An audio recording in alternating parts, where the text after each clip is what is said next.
that the fractures in faith do not announce themselves. They begin as the gap between what you say and what you think. A Medicae station. Children. The heretics had been treating their wounded and their sick in a building that bore the Aquila. The heretics had been using a chapel for mercy. I have never resolved that.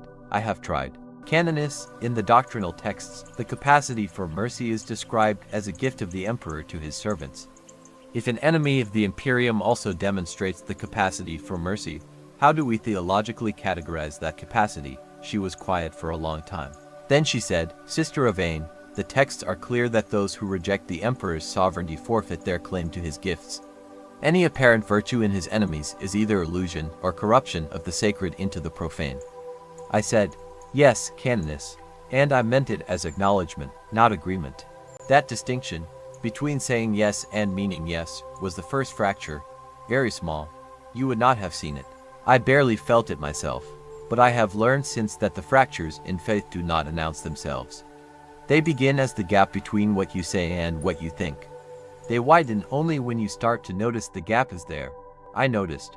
I could not unnotice. That